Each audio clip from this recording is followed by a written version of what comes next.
जी दोस्तों, ਇਹ ਵੀ ਰਾਜਾ ਮੁਹੰਮਦ ਅਕਰਮ ਸਾਹਿਬ ਦੇ ਘਰ ਦਾ ਜਨਾਬ ਇੱਕ ਨੰਬਰ ਅਨਮੋਲ ਨਾਲੇ ਤੇ ਹੈ ਉਸਤਾਦ ਚੌਧਰੀ ਮਾजिद रज़ाक ਸਾਹਿਬ ਦੀ ਲਾਲ ਤੂਫਾਨ ਮਾਦੀ ਦੀ ਪੱਠੀ ਹੈ। ਵਿਸਾਖ 'ਚ 4:30-5 ਤੋਂ ਬਾਅਦ ਬੈਠਦੀ ਰਹੀ ਹੈ ਮਾਸ਼ਾਅੱਲਾ, ਸਟੈਂਪਾਂ ਲਗਵਾ ਕੇ। ਅਸੀਂ ਇਹ ਪ੍ਰਵਾਜ਼ੀ ਹੈ ਸਾਡੀ, ਅਸੀਂ ਅਸਲ 'ਚ ਪੱਠੀ ਅਸੀਂ ਝੋਲ ਲੈਣ ਵਾਸਤੇ ਜਿਹੜਾ ਹੈ ਪਿਪਲਾਂ ਵਾਲੇ ਕਬੂਤਰਾਂ 'ਚ ਇਹਨੂੰ ਮਿਕਸ ਕਰਕੇ ਜਿਹੜਾ ਇੱਕ ਦੋ ਝੋਲ ਲੈ ਕੇ ਫਿਰ ਇਹਨੂੰ ਉਡਾਂਗੇ ਮਾਸ਼ਾਅੱਲਾ। ਸਟੈਂਪਾਂ ਲਗਵਾ ਕੇ 4:30 ਤੋਂ ਬਾਅਦ 5 ਤੋਂ ਬਾਅਦ 5 ਵਜੇ ਦੇ ਕਰੀਬ ਬੈਠਦੀ ਰਹੀ ਹੈ। ਇਹ ਰਾਜਾ ਮੁਹੰਮਦ ਅਕਰਮ ਦੇ ਘਰ ਦਾ ਹੈ ਅਨਮੋਲ ਇੱਕ ਨੰਬਰ ਪੱਠਾ ਹੈ ਜੀ।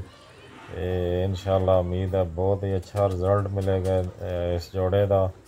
पहली दफ़ा ही लगाया है माशाअल्लाह, शौक करो। पट्ठा भी 10 पर साफ है तो इन्हों का भी बड़ा लाजवाब रिज़ल्ट है, सारी दुनिया को पता है पिपलों वाले अनमोलों का। तो माशाअल्लाह ज़रूर कहना जी।